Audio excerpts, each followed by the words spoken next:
suas Bíblias no livro de Esther, no capítulo 4. Há mais ou menos 400 anos antes de Cristo foi escrita este livro, o livro de Esther, e fala sobre algo que aconteceu no Império Medo-Persa.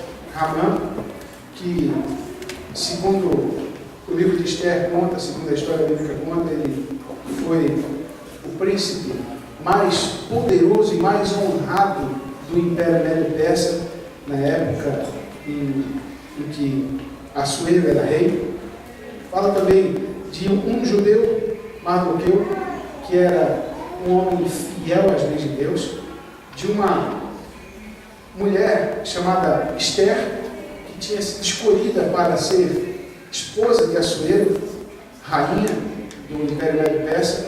As Escrituras, a palavra do Senhor conta que este homem Amã, ele saía do lugar onde era o palácio do rei, e quando ele descia as escadas e passava pelo povo, todas as pessoas que estavam ali se dobravam a ele, se prostravam e faziam reverência a ele. Mas havia um homem que não fazia isso. Esse homem era Mardoqueu. Ele não era um homem de destaque, ele não era uma pessoa simples, mas uma pessoa que para Deus tinha muito valor, porque guardava as leis de Deus no seu coração. Só que essa atitude de Mardoqueu fez com que este homem chamado Ramã ficasse enfurecido. E Ramã decide que este homem deveria morrer. E quando disseram a ele, olha, Mardoqueu, ele só não se prostrou diante de você por uma razão, ele é judeu. Como assim? Judeu não se prostra diante de ninguém, só diante do seu próprio Deus. Isso fez com que Ramã ficasse com uma fúria violenta, não somente contra Mardoqueu, mas também contra todo o povo judeu.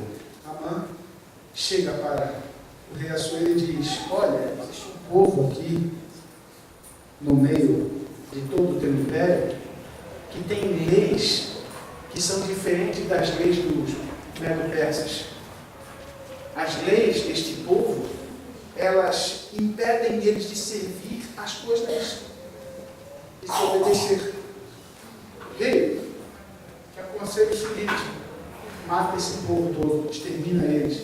A Bíblia fala que o rei não fez nenhuma averiguação e simplesmente disse, aqui no anel de selar, façam uma lei e que esta lei diga que no dia tal todos esses judeus serão mortos pelos exércitos, pelos povos da terra e terão todos os seus bens saqueados. Quando Mardoqueu soube tudo quanto se havia passado, rasgou as suas vestes e vestiu-se de saco de cinza e saiu pelo meio da cidade e clamou com um grande e amargo clamor e chegou até diante da porta do rei, porque ninguém vestido de saco podia entrar pelas portas do rei. E em todas as províncias aonde a palavra do rei e a sua lei chegava, havia entre os judeus grande luto, com jejum e choro e lamentação. E muitos estavam deitados em saco e em cinza. Então vieram as servas de Esther e os seus camareiros e fizeram a saber do que a rainha muito se doeu e mandou roupas para vestir a Mardoqueu e tirar o pano de saco, porém ele não as aceitou.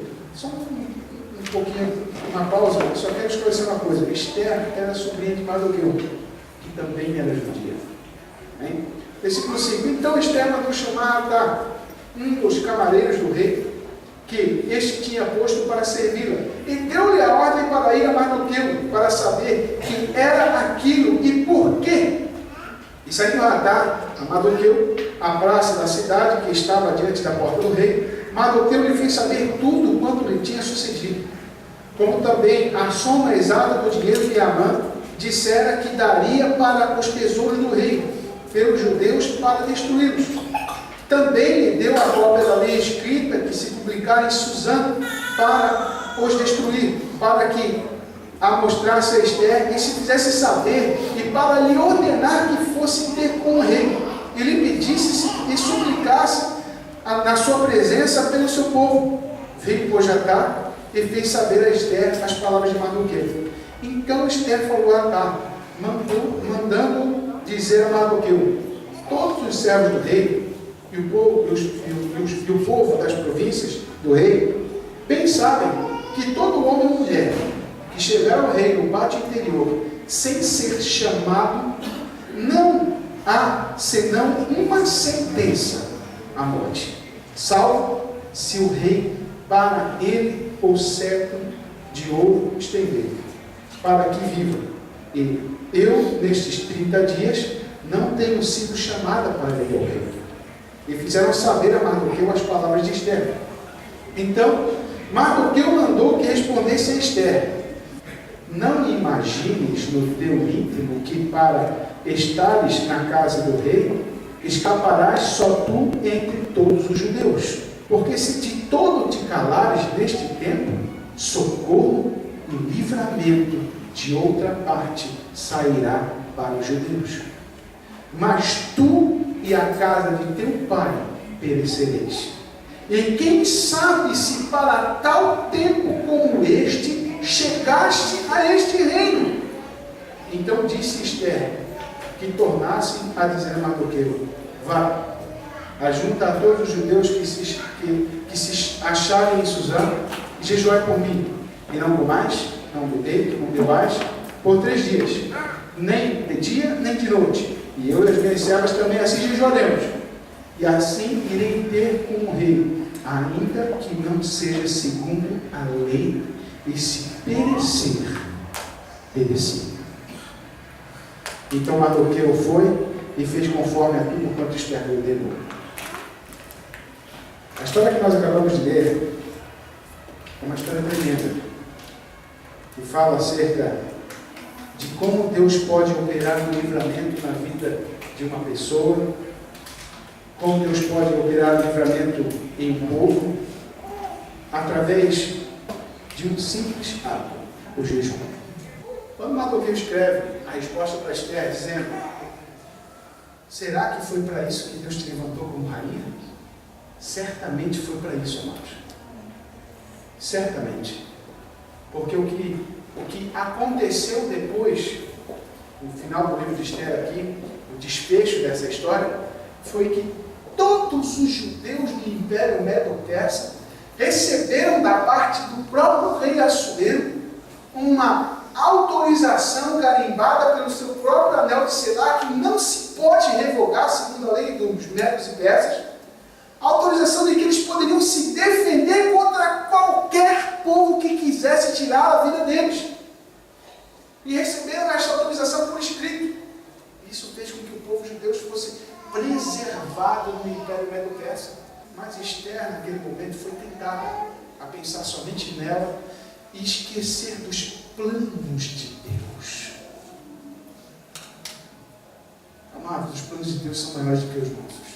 E como Esther demorou um pouquinho, mas entendeu. Ok, proclama jejum. Eu vou entrar diante do rei Assuero, e eu sei que se ele não me chamar, eu não posso entrar. E se eu entrar e ele não estender o cetro para mim, na hora, todos os soldados que estão assistindo o rei têm ordem de matar quem fizer isso. E se o rei não se mexer, não estender o cetro, significa que o rei está conivente com essa atitude. Pode matar mesmo.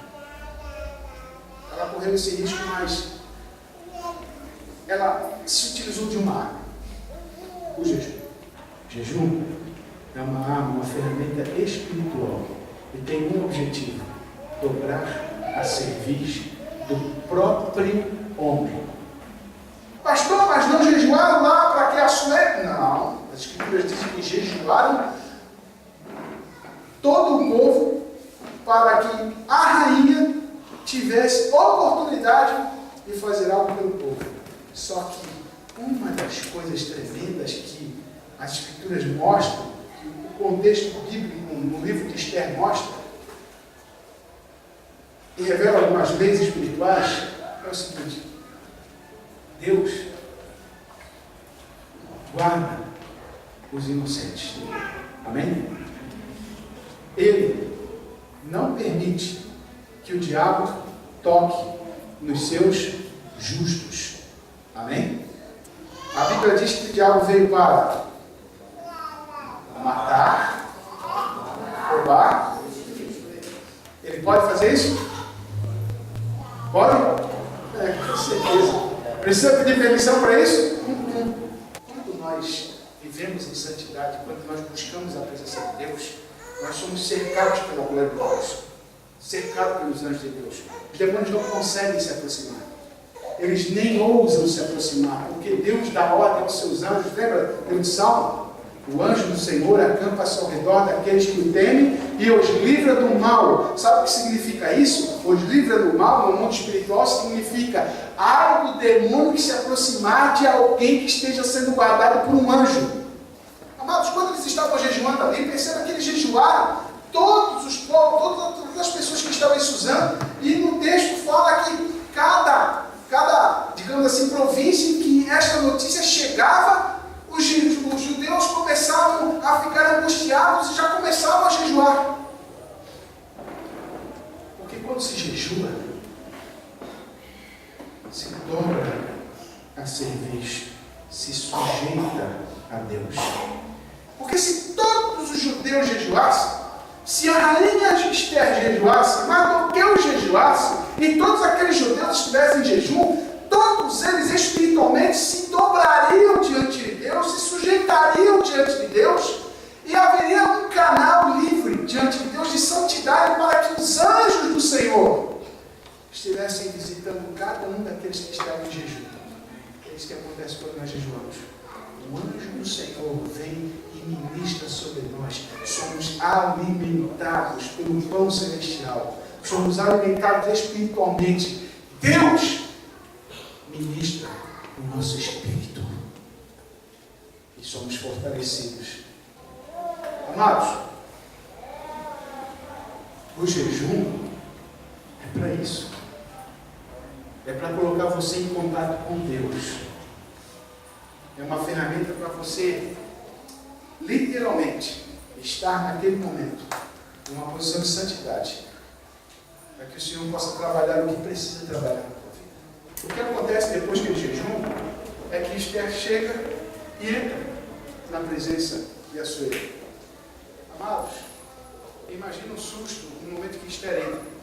Todos olhavam, esta mulher está louca. Vasti acabou de ser deposta e ela ousa entrar assim na presença do rei sem ser chamado. E de repente o rei sente um amor profundo por ela, por Esther. Cadê o Zé? Esther no centro. Deixa ela vir. Deixa a minha amada chegar. O soldado, não pode. Quem é que não pode?